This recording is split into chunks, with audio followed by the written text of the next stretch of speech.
We, all three of us, are excited to be here because, it's an amazing opportunity because there's so many new faces. And before our panel, we had a chat. And we've discovered there are several things that make us understand each other easily. One is all three of us lived in Silicon Valley for over 30 years. We've worked with the most talented entrepreneurs and have seen the founders of amazing, iconic companies in person. I have not seen Steve Jobs, but I did see Brian Page and Larry Ellison and Musk.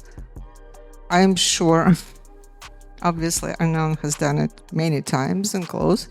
And Daniel actually was a classmate of Steve Jobs. How amazing is that? The fact number 3, and I'll ask an audience, where do you think we went to school as an undergrad?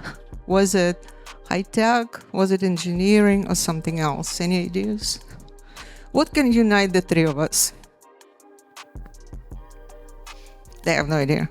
Liberal arts. Okay. All right. With that, I would like my esteemed panelists to introduce yourselves the way, just say something only you know about yourself. Hi, everyone. I'm glad to be here. Hello. Thank you. My name is Arnon Geshuri. I've been in the Valley here for 30 years. I've really worked with a lot of the high-tech companies in the Valley, and what is kind of exciting is I'm a type of person that likes to go from industry to industry. So I started with semiconductor, then I went to the first round of fintech, and then I went to Google to do the information gathering, and then to Tesla with the electric cars and the sustainability, and now I'm in telehealth. And each time I've been really focused on the human factors, right? The people, growing the organization, scaling the organization, and it's been a pleasure to work with very dynamic founders and applying these concepts into different situations. I'm really excited to share that with you today. Hi, I'm Дэниел Коттке, college friend of Steve Jobs.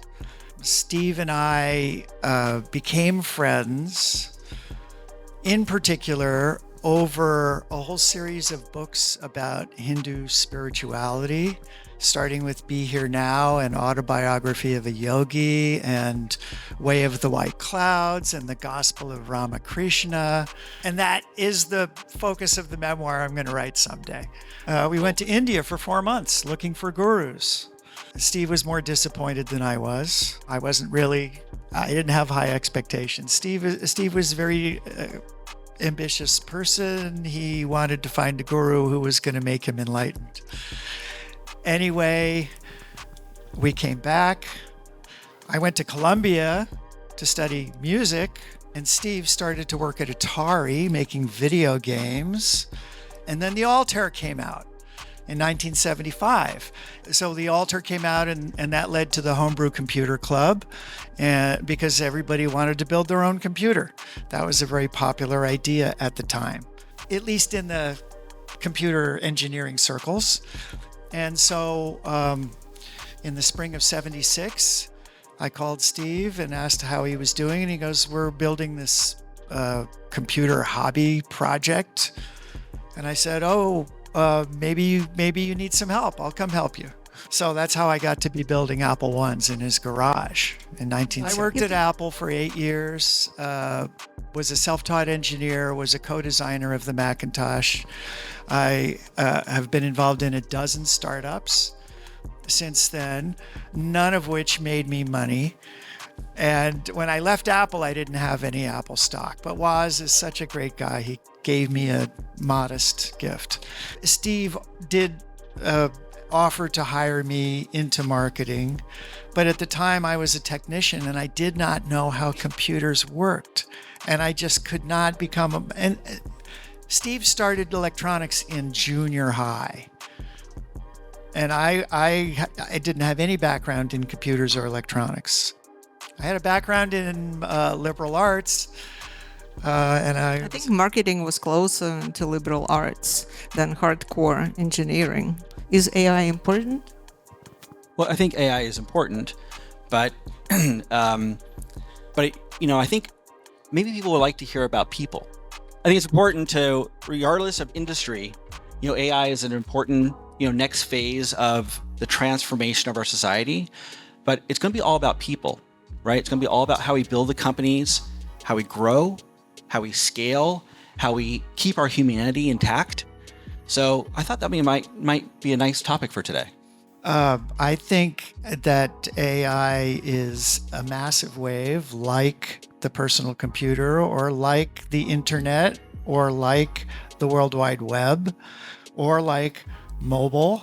But this is the first time when it's clear that many, many people will lose their job category. So that's about people. Arnon, you joined Google when it was not a huge company, and your task was to hire new people. Did they give you any specifications as to what kinds of people they wanted at the time? Or was it you decided that we need more talk about? Well, I think the key to scaling companies is to understand what the founders really want to build, right? It's really key that they have a certain idea in their head around the culture, around the product, around the type of people that they want to have surround them. So the founders at Google and the founders, at E-Trade and the founders at Tesla, all companies that I've been in, all had really sharp ideas of how the culture should be developed. So Google had what was called smart creatives. And smart creatives they wanted to hire people who were problem solvers. They're people who could look at any situation and jump into it and figure out from whatever background they had and solve that problem. At Tesla, for example, they wanted people who were called people with extraordinary ability.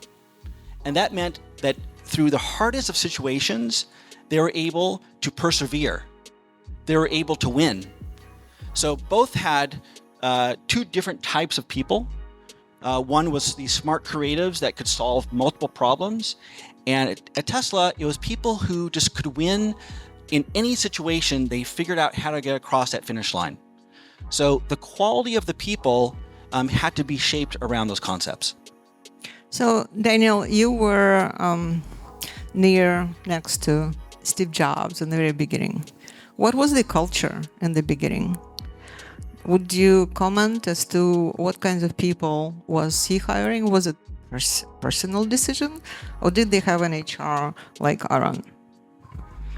I don't remember HR at Apple, actually. It was a payroll department. HR had not been invented yet, really. And I think Apple's HR model probably would have come from Hewlett-Packard. Anyway, Steve Jobs very much set the tone of hiring at Apple, and what he was looking for more than anything else was passion and enthusiasm. And so if you wanted to get hired at Apple, you really had to have an Apple computer and have done something interesting on it or be enthusiastic about it. That was the main thing that would come to mind for me. Now, what did Tesla do to hire you away from Google, may I ask? Well, I didn't take, the first call I got was from a recruiter, and it says, Elon would like to talk to you. And I said, well, but I recommended they want to find a head of HR, a chief people officer there. So I pushed to the recruiter several of my friends who I thought would do a good job, because I was at Google. I was fine. But then finally he says, just talk to him. Just talk to the founder and get his idea, get his vision of what the company is going to be like. Was it back in Menlo Park, in that office? It was in San Carlos, and it was a small office right off the 101. So if you ever travel on the 101 and you see that digital sign, I think that you'll see up around San Carlos, we were on the top floor of that building, and there was one garage that they were building the vehicles in for the prototypes. And but anyway, I talked to him. I was enchanted with the vision. The company only had 400 people at the time, and it was very scrappy and very resourceful. And I decided to jump ship on Google and join his vision. And I left on a Wednesday, went to Thanksgiving, and started on a Monday next week, and just started building the company. And during my tenure there, over 8 years, we built it to 40,000 people. And that was the growth. That is amazing. Remarkable. As my mom would say, put yourself in the head. It's a lot of team fun. effort. It's a team effort. Team effort. Yeah, of course, a team effort. So, Daniel, back to you. And I'll tell you, you wanted to comment? I have a comment. Please go ahead.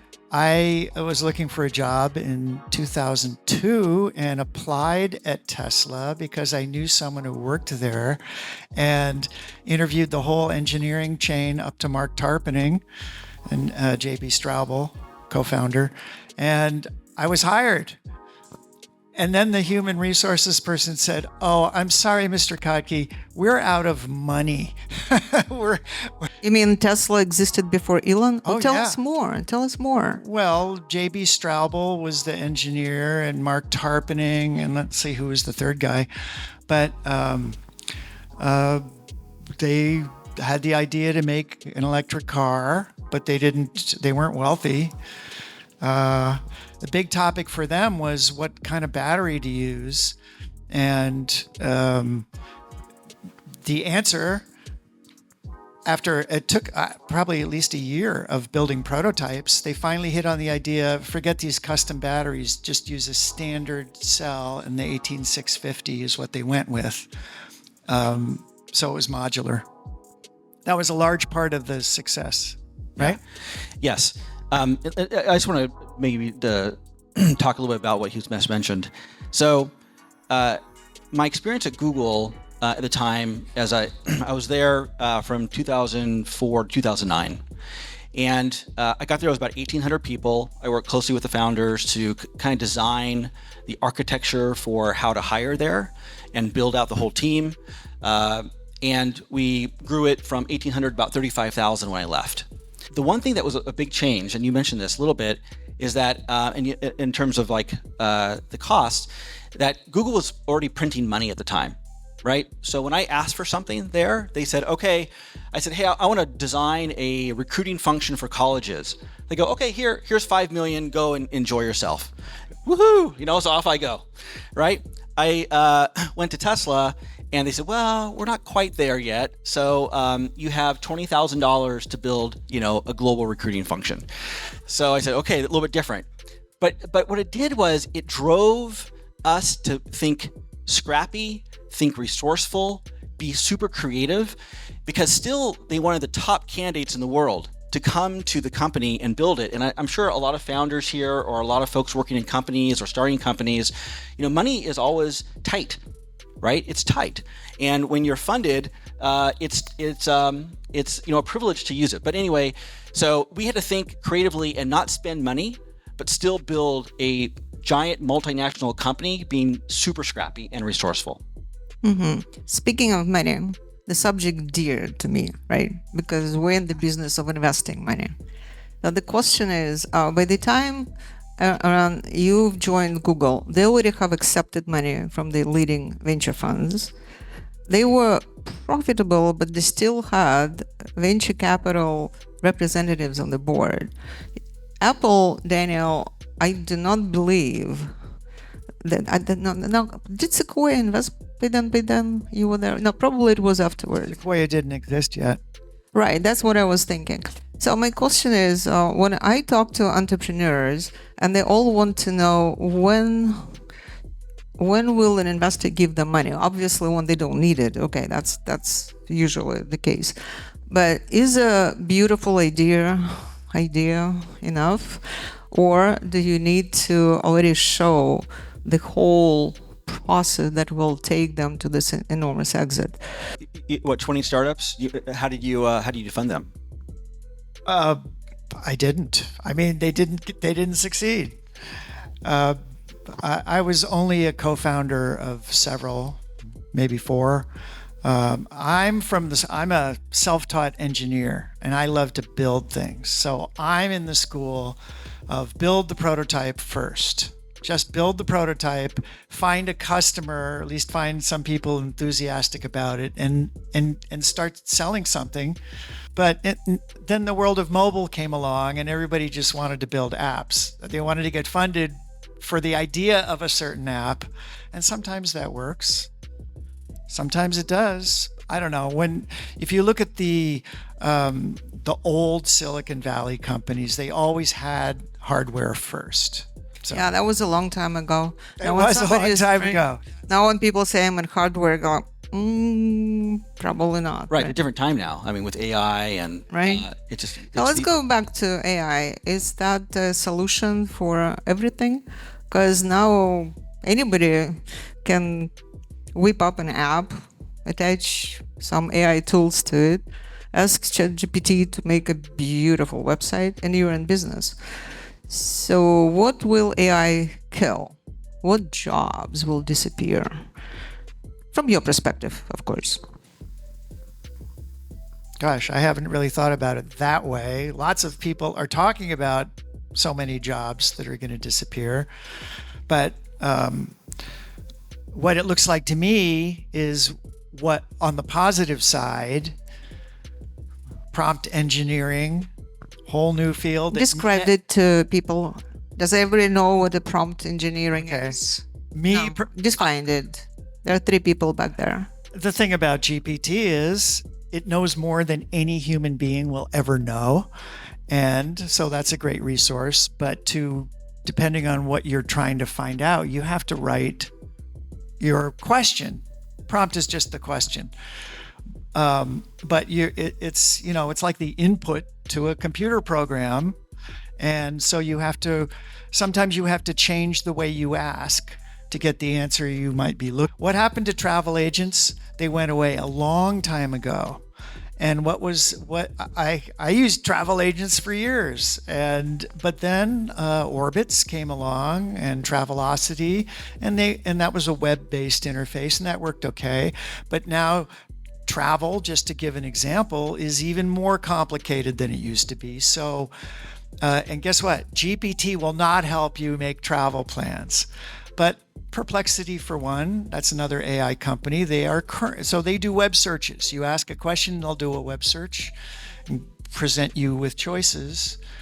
Anyway, personal agent is a huge topic that is on the rise, and GPT can't do it by itself. But it's part of it. The GPT is a very good conversational interface, and it knows everything from the internet that's ever been published.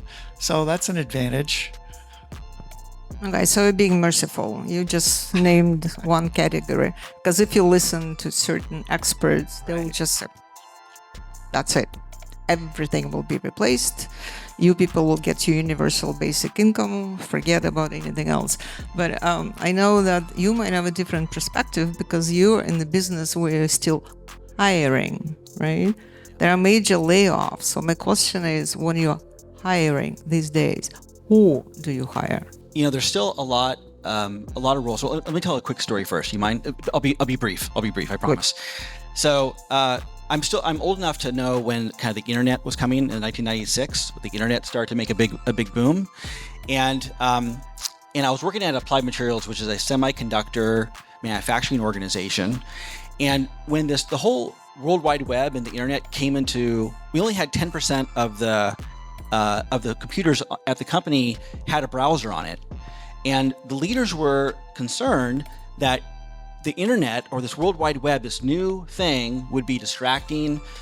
People were concerned for their jobs as they start to learn more about that. So actually, you take a page with information on it and you digitize it and put it on the web. Like, how is that going to work? So there was a lot of people who were concerned about their jobs at the time, in the print room, across the company. And so what we did was we made sure to educate people along the way of what opportunities they could cross-train in, reskill them to do other roles within the company. And so we were able to really make it very minimal in terms of layoffs and job cuts because we cross-trained. Now, when AI comes around, it's a whole different ballgame, a little bit. but what keys to me is that there's still such a human aspect to work.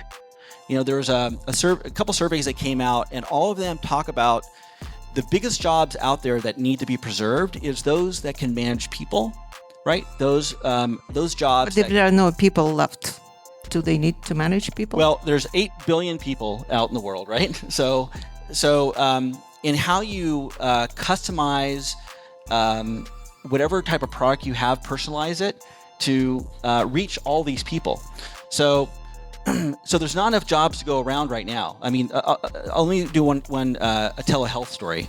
So in telehealth, this year in the United States, there's 100,000 provider gap. That means physicians that do not exist today. People who can do primary health care. 84 million Americans will go without a primary care physician. So there's all these spaces for taking care of humans that I think what's going to happen is that people will shift into taking care of the person, because AI cannot solve for that. There's mental health, it's therapy. All these things are going to be so important to preserve our humanity and to provide a way that people can survive this change. And so I think you'll just see a shift that much more about the people interaction side is really what's going to be the next reskilling of the workforce. So, one of my favorite things about Silicon Valley, when I talk to people outside, saying that Silicon Valley likes mistakes. Don't be afraid of mistakes. Failure is okay. I'm going to ask you a very sensitive question. You don't need to answer that, but I will ask it. I'll start with you. All right. You showed up at Google right at the time where its stock blew up. In a good way, right? You go to Tesla stock blows up. And now you're at a company I'm not going to mention. And their stock is down.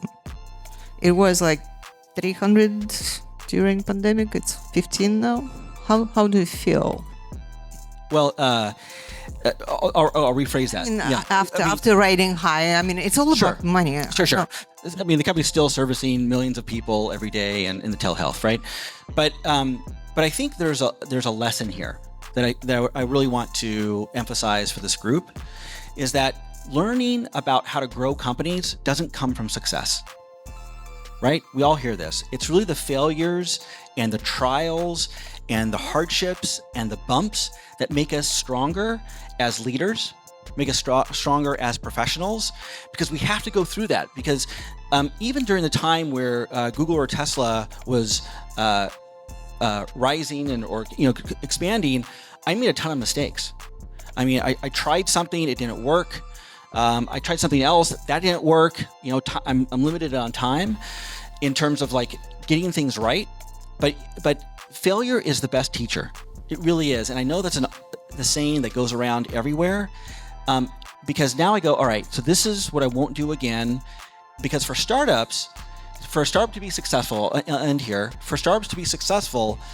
they have to look around the corner. They have to think about, in 6 months from now, I'm gonna do these decisions, and where's it gonna take me? So people who have gone through those journeys and have crashed and failed, they can say, stop. Here's 2 things you need to think about to get to the right spot. So failure is invaluable because it allows opportunity to grow, to transform, to change a business plan, to do something else, to grow again. So I think I just see this as a bunch of great lessons that I've had that I can apply to the next phase of growth. So, Daniel, how do you live after you've had access to Apple, right? How do you to continue on that hype? Here's Daniel. He was Steve's college friend. So is there life after Apple? As I said, I was a self-taught engineer. The whole 8 years I was at Apple, I was just trying to absorb data books and computer science as fast as I could. And so I was really modeling myself after Woz.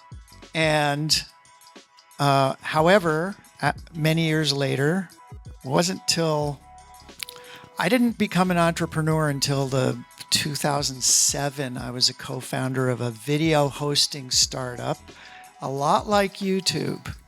And so then my whole view of what I was doing in my life became entrepreneur, which I would have to say was really wonderful. Even though I haven't been successful as an entrepreneur, I took well to it.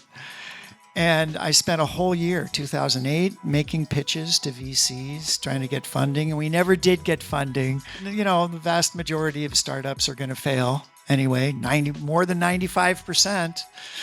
All I'm saying is it took me a long time in my life to kind of get up on top of all the technology stuff and think in terms of entrepreneurialism. And so right now in my life, I am going to do some kind of AI startup. I am an advisor for 3 AI companies. And I think actually what appeals to me the most, you're in telehealth.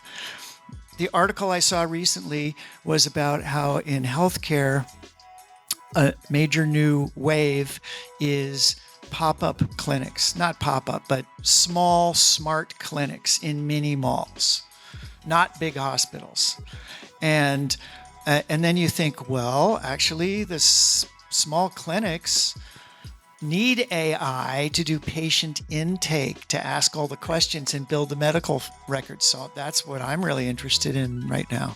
You're quite active, and I'm happy that you keep pushing. Oh my God. I spend a huge amount of time just keeping track of like the Vision Pro. That whole business is exploding. And so you think Tim Cook is doing a good job? He's doing a super job, and that was completely his baby. He pushed it from the very beginning. Because for a while, people were worried that after Jobs, like what will happen? Well, the Apple Watch is more than a $10 billion business. In fact, it was Steve's illness that led Apple to think about making a health monitoring device, which is what the Apple Watch is. Hi guys. First of all, thank you for this discussion. It's amazing. What can you suggest for just a brand new startup in AI? How do we better get funding? Maybe your like holistic approach, what you did now after your experience. How would you suggest us to go and pitch, or better maybe go to some kind of accelerator? I've been to accelerator, like cocktail receptions, almost like speed dating. And I've been there to listen to pitches. And there's lots in the Valley that you can sign up for these different events that allow you to quickly, almost like dating, you match right? You're familiar with it. So I've been to many of those, and those are a very great way to do that. That I found, and really connecting the entrepreneur with the money. Like I said, I personally am a big believer in the prototype and the demo. Yeah.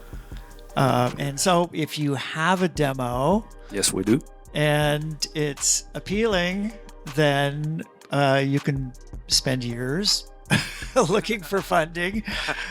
So that's the thing. Sometimes you want to keep your day job. It's just really, really hard to predict. You know, Steve Jobs was super lucky getting that first purchase order. The Apple One was just a kit project, and all of a sudden he got a purchase order for $50,000, which was like $250,000 in today's money. And so that's a lot of that is luck. Hello. So I'm very happy to see you guys. Thank you so much for your time to coming here. So my name is Mila, and I'm a young entrepreneur. I have a project called Kid to Kid Education, where kids teach kids different languages. So my question for you guys is, what are the top 3 skills that I can have as a young entrepreneur, or I can learn as a young entrepreneur?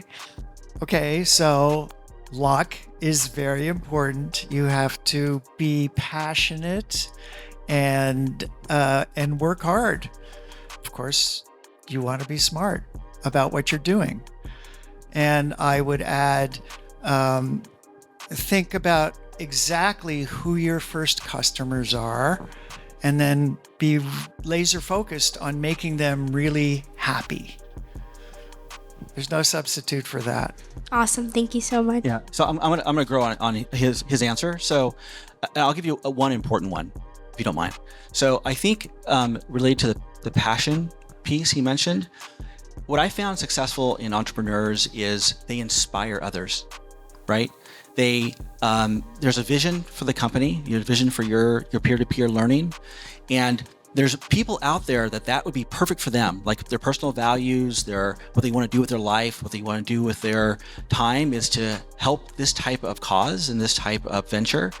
So you very clearly being the inspiration for the company, and kind of bringing people with you, because people like to be part of something bigger than themselves.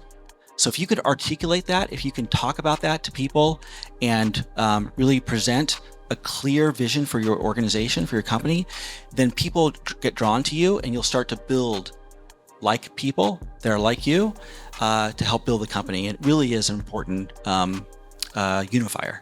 Thank you so much. And I will add to that. If you're working with young people and you're working with children, try to think what skills they need to have now so that they'll survive through the hype, because there are all kinds of hypes. Hi, Arnon. My name is Vlad. I have a logistics company with technology, and I have two types of employees. I have technology developers that are inspired by our product, they know our target, and I have people who operate the software and they deliver the service. And I witnessed at Tesla, I was their contractor back in 2017. How did you reach at Tesla where people of various expertise were both all inspired? Is it charisma of the leader? Is it idea? How did this happen? How did you build this?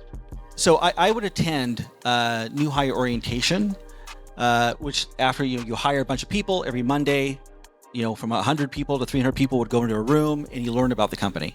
And then you get sent out to your department. So I listened, there was a person who was raising their hand, constantly asking questions, just really engaged. And I remembered her because I sat in the back of the room and kind of watched. About 2 months later, I walked the floor and I saw her. I walked the floor of the factory and I saw her and I said, I saw you in new hire orientation. And, how is it going? It's been a couple months. How's it going? And she said, this is amazing. This place is amazing. I go, how so? And her job was to put these connectors together, just these wires, and then tested to make sure it worked and put it in a box. Wires, make sure it worked and put it in the box and over again. And so she looked at me with tears starting in her eyes. And she said, every time I put one of these together, I know I'm building a product that's going to help save the world. And when I go home and I see my grandchildren, and they say, Grandma, how's your day? They said, she knows in her heart that she's making a better world for them, right? And she cried.